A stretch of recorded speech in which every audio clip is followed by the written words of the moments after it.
पिछले एपिसोड में बायमिन ने एयरशिप के ऊपर अटैक कर दिया था, जहां पर भी उसके अटैक से बचने के लिए कुछ भी नहीं कर पाए थे और इसलिए सब इसमें बहुत ही बुरी तरह से इंजर्ड हो गए थे। अब अगले सीन में हम देखते हैं कि बायमिन भागते हुए डीमन एम्पायर के सामने आता है, लेकिन हम देखते हैं कि डीमन एम्पायर असल में उसके ऊपर काफ़ी गुस्सा था और कहते हैं कि बिना परमिशन के एक्सेसियन पास से बाहर जाने की तुम्हारी हिम्मत कैसे हो गई, और इसके अलावा तुमने तो सीक्रेट टेक्निक को हजारों माइल के एरिया में फैला दिया था और अब इसलिए मुझे इसके बारे में तुम्हारा एक्सप्लेनेशन चाहिए। अब हम देखते हैं कि बायमिन भी इस बारे में बात करने के रेडी हो गया था और डीमन एम्पायर से कहता है कि आपको इसके बारे में चिंता करने की जरूरत नहीं है, क्योंकि वैसे भी हाउचिन से मेरे हाथों से बचकर नहीं जा सका और मैंने उसे यूमू माउंटेन रेंज के अंदर मार दिया। लेकिन हम देखते हैं कि इसके इसी बात सुनकर डीमन एम्पायर भी हैरान हो जाता है और फिर उससे पूछता है कि तुमने क्या कहा। अब इस पर बायमिन कहता है कि मैं इसके बारे में सही बोल रहा हूँ, क्योंकि मैंने ऐसा करने में कोई भी गलती नहीं की और मैंने खुद उसे अपने हाथों से मारा है। मगर वही हम देखते हैं कि इसके इसी बातों के ऊपर डीमन एम्पायर को यकीन नहीं हो रहा था और इसलिए इसकी बातों से हैरान होते हैं। लेकिन तभी हम देखते हैं कि डीमन एम्पायर इसके ऊपर काफ़ी ज़्यादा गुस्सा हो गया था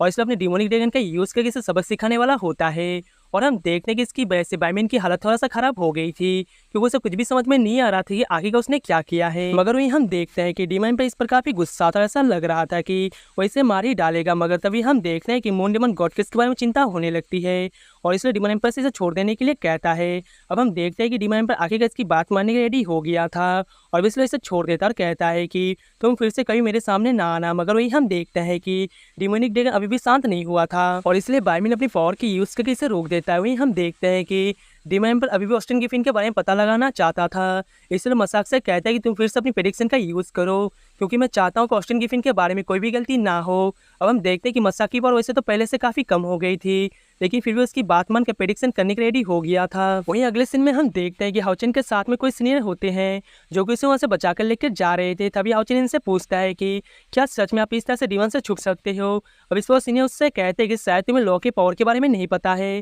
क्योंकि ये बिल्कुल ड्रीमी शैडो के जैसी होती है और इसी की वजह से हम देखते हैं कि बायमिन को लग रहा था कि उसने हाउचिन उसके साथियों को मार दिया है और इसलिए इस बात से काफ़ी खुश हो गया था। इसके बाद हम देखते हैं कि उसने हाउचिन को अपने साथ में लेकर यहाँ से जाने लगते हैं और कहते हैं कि तुम्हें किसी भी चीज़ के बारे में चिंता करने की ज़रूरत नहीं है, क्योंकि जब तक मैं यहाँ पर हूँ कोई भी तुम्हारे बारे में डिटेक्ट नहीं कर सकता। अब हम देखते हैं कि हाउचिन भी इनकी बात मानने के लिए रेडी हो गया था और सोचने लगते हैं कि इससे आखिरकार किस नाइट हॉल से है। तभी उसे ऐसा फील होता है कि इनकी बॉडी का और बिल्कुल इसके डैड के जैसे हैं और इसलिए इस बात से थोड़ा सा हैरान था। वही हम देखते हैं कि एक्सेशन पास के सामने बहुत सारे डीमन आ गए थे, जहाँ पर कि उनके ऊपर अटैक करना भी शुरू कर देते हैं। मगर वही हम देखते हैं कि वो लोग भी इनका सामना करने के रेडी थे, इसलिए लोग भी अपनी पावर का यूज़ करके इनको मारने के रेडी हो जाते हैं और फिर वो कहते हैं कि इनमें से कोई भी एक्सेशन पास के नज़दीक नहीं आना चाहिए। अब इसके बारे में सुनकर बाकी लोग भी डीमन के ऊपर अटैक करना शुरू कर देते हैं। लेकिन तभी हम देखते हैं कि चारों डीमन भी यहाँ पर आ गए थे और वो कहने लगते हैं कि बायमिन तो अकेले रिवॉर्ड लेने के लिए चला गया, लेकिन हम भी यहाँ पर केवल ऐसे ही खड़े रहने के लिए नहीं आए हैं और इसलिए अगर हमने एक्सेशन पास को हरा दिया तो फिर ये चीज़ हमारे लिए बहुत बड़ी अचीवमेंट होगी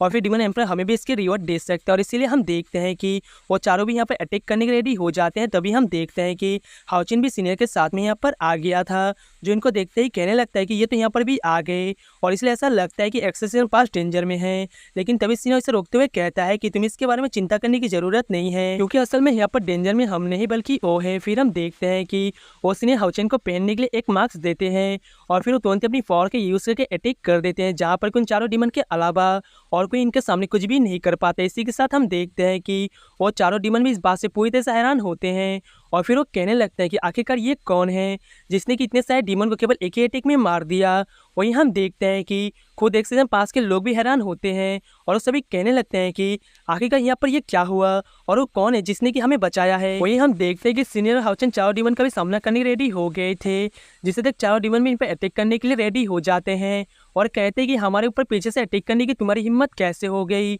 मगर वही हम देखते हैं कि सीनियर को तो इसके बारे में कोई भी चिंता नहीं होती, इसलिए वो यहाँ पर किसी पावर का यूज़ करते हैं और हम देखते हैं कि चारों डीमन किसी अजीब सी जगह पर आ गए थे और इसलिए चारों भी हैरान होते हैं और कहते हैं आखिरकार ये कौन सी जगह है। वहीं वो सीनियर हाउचिन से कहता है कि तुम्हें इसके बारे में चिंता करने की जरूरत नहीं है, क्योंकि मैंने इनको रोलिरम में ट्रैप कर दिया है और अब इसलिए यहाँ पर कुछ भी नहीं कर सकते। तभी हम देखते हैं कि वो डीमन भी इन पर अटैक करने के लिए आने लगते हैं, इसलिए हाउचिन भी इनका सामना करने के लिए रेडी हो गया था और इसे रोकते हुए कहता है कि तुम्हारा ओपोनेंट मैं हूँ। तभी इसी बीच हम देखते हैं कि तीनों डीमन भी एक साथ सीनियर के ऊपर अटैक करने के लिए आते हैं, लेकिन सीनियर ने केवल एक ही अटैक से इनको हरा दिया था। अब इसलिए हाउचिन भी हैरान होता है कि आखिरकार ये सीनियर कौन है, क्योंकि इन्होंने केवल अपने एक ही अटैक से इन तीनों को हरा दिया। लेकिन वही हम देखते हैं कि वो डीमन भी हाउचिन पर अटैक करने रेडी हो गया था और वो कहता है कि तुम मेरा सामना करने के लिए क्वालिफाई नहीं हो। अब हम देखते हैं कि हाओचेन अपने डिवाइन सील का यूज़ करके अपने आप को बचाने की कोशिश करता है, लेकिन हम देखते हैं कि फिर भी वो इसके सामने कुछ भी नहीं कर पाता। लेकिन वही हम देखते हैं कि सीनियर भी शांत रहने वाले नहीं होते,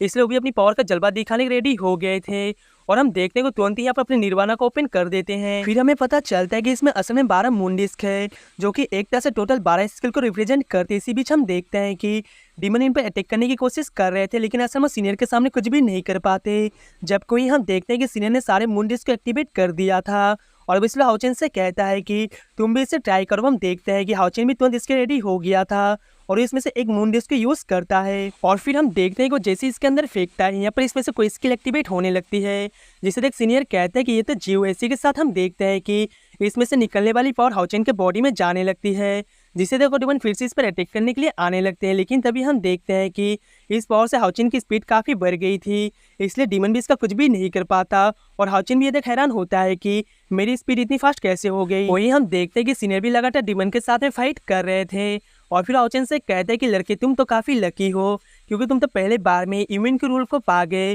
फिर हाओचेन से कहते हैं कि तुम इन तीनों को मेरे लिए छोड़ दो और अब तुम अकेले उसके साथ में खेलो। अब हम देखते हैं कि हाओचेन भी तुरंत इसके रेडी हो गया था, इसलिए वो भी अपनी पावर को एक्टिवेट करके डिमन पर अटैक करने के लिए चला जाता है, जहाँ पर हम देखने को डिमन इसके सामने कुछ भी नहीं कर पाता, क्योंकि हाओचेन की स्पीड पहले से काफ़ी बढ़ गई थी। इसलिए हाओचेन का सामना कर पाना इसके लिए भी काफ़ी मुश्किल हो गया था। तभी हम देखते हैं कि वो गुस्से फिर से हाओचेन पर अटैक करने के लिए आता है, लेकिन इस बार भी हाओचेन ने अपने आप को बहुत ही आसानी से बचा लिया था। और फिर हम देखते हैं कि हाओचेन भी इस पर अटैक करने की कोशिश करने लगता है, लेकिन उसके अटैक का इस पर कोई भी ज़्यादा असर नहीं होता। इसलिए डिमन हाओचेन से कहता है कि अगर तुम्हारी स्पीड तेज हो गई है तो क्या हुआ, लेकिन फिर भी तुम्हारा अटैक का मेरे ऊपर कोई भी असर नहीं हो रहा। अब इतनी बात कहने के बाद हम देखते हैं कि वो फिर से इस पर अटैक करने के लिए आ जाता है, लेकिन इस बार भी हाओचेन ने अपने आप को बहुत ही आसानी से बचा लेता है और इसलिए डिमन इस बार भी इसका कुछ भी नहीं कर पाता। तभी उसने हाओचेन से कहता है कि मैंने कभी भी प्योर व्हाइट ब्लेड के बारे में नहीं सीखा, लेकिन इसे देखते ही हाओचेन को अपने फादर के स्टाइल के बारे में याद आने लगती है, जहाँ पर कोई इसे व्हाइट ब्लेड के बारे में सिखाने की कोशिश कर रहे थे।